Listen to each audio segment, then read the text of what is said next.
Let's continue with next topic, that is properties of blood. Never stationary. Blood is always in motion. It always keep on moving from heart to organs and from organs back to heart. So blood is always in motion from the heart to the arteries and back through the veins. Second color, the color of blood is red. It is bright red when taken from an artery and dark red when it is taken from a vein. Now volume, an average adult human has 5 to 6 liter of blood by volume. So in average, adult human has 5 to 6 liter of blood in his body. Taste, saltish. It tastes saltish. The blood is slightly alkaline with a pH of 7.3 to 7.45. This is the pH value of blood. 7 is neutral, you know, and that is neither acidic nor alkaline. So it is more than 7. So it is slightly alkaline in nature. So this is all about the properties of blood. Now starting with functions of blood. Beta, blood serves two main functions in our body. The first is transport and second is protection. Starting with the first one, transport by blood. Blood help in transportation of various substances from one organ to another organ of our body. Like the first, transport of digested food.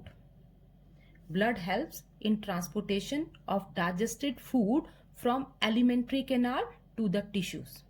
As you all know, the process of digestion is completed in small intestine. From there, digested food is carried by blood to the tissues. Now the second, blood helps in transport of oxygen from lungs to the tissue, and it occurs by the means of red blood cells. But our red blood cells contain one pigment in them, that is hemoglobin pigment, Hb.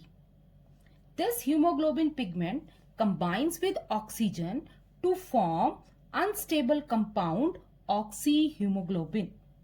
This oxyhemoglobin is carried by blood to tissues. On reaching the tissues, being unstable, this oxyhemoglobin being unstable breaks up and deliver oxygen to the cells, and in return hemoglobin carries carbon dioxide with it. Now the next is transport of carbon dioxide. Blood also help in transportation of carbon dioxide from tissues to the lungs.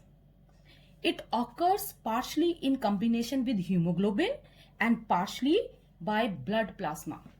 Blood plasma is also a part of the blood.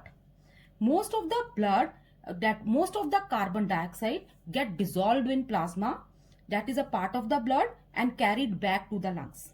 And some of the carbon dioxide combines with hemoglobin to form carb-aminohemoglobin, again one unstable compound, and carry in this form only, that is in the form of carb-aminohemoglobin. It is carried back to the lungs. On reaching the lungs, again this unstable compound breaks up and carbon dioxide is taken by the lungs, from where it is exhaled out. Now the next is blood also help in transport of excretory material. Beta, various type of excretory waste is produced in our body. Now this excretory waste is carried by blood from tissues to liver, kidney or to the skin for their elimination or to make them harmless. So blood carries various type of excretory material from tissues to the excretory organs. Blood also help in distribution of hormones. As you all know that hormones are secreted by endocrine glands in our body, and from there when they are secreted, they are directly poured into the blood, and blood carries these hormones to the target organs. Now the next function of blood, that it also help in distribution of heat.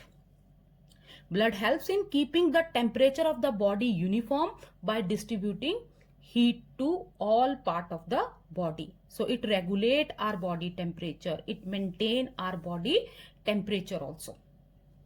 Now after this, another important function of blood, that is its protective action.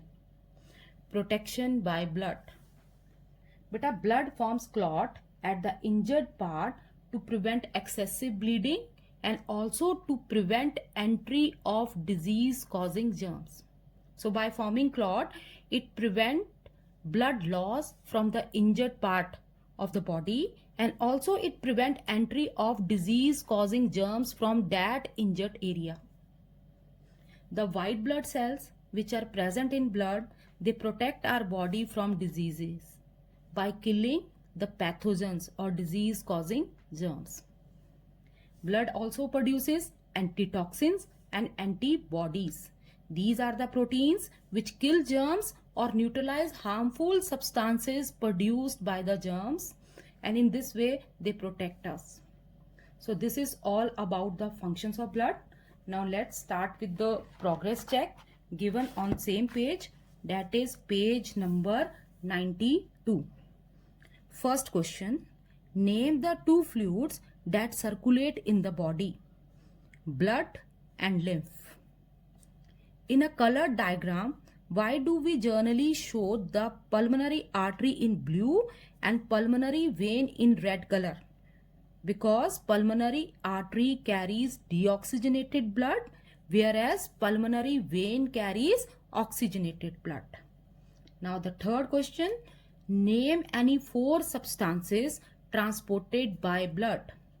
You can write any 4: digested food, oxygen, carbon dioxide, waste, hormones.